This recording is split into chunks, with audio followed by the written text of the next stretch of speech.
fellow citizens of the Senate and the House of Representatives.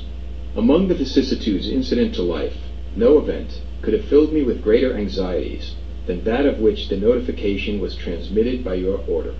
and received on the 14th day of the present month. On the one hand, I was summoned by my country, whose voice I can never hear but with veneration and love, from a retreat which I had chosen with the fondest predilection, and in my flattering hopes with an immutable decision, as the asylum of my declining years, a retreat which was rendered every day more necessary, as well as more dear to me by the addition of habit to inclination, and of frequent interruptions in my health to the gradual waste committed on it by time. On the other hand, the magnitude and difficulty of the trust to which the voice of my country called me, being sufficient to awaken in the wisest and most experienced of her citizens a distrustful scrutiny into his qualifications, could not but overwhelm with despondence one who, inheriting inferior endowments from nature, and unpracticed in the duties of civil administration,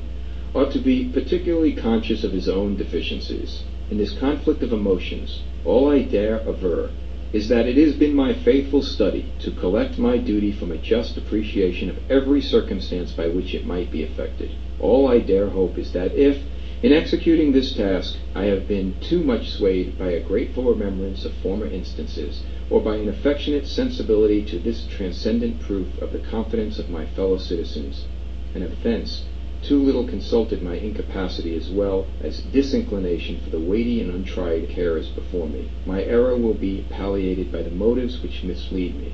and its consequences be judged by my country with some share of the partiality in which they originated.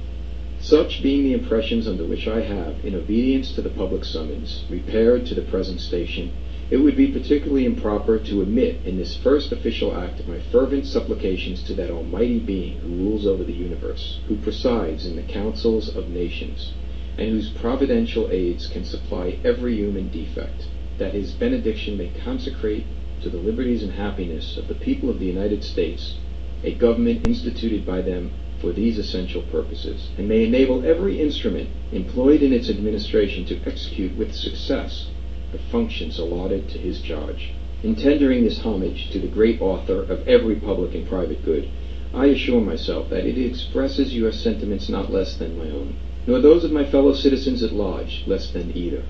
No people can be bound to acknowledge and adore the invisible hand which conducts the affairs of men more than those of the United States.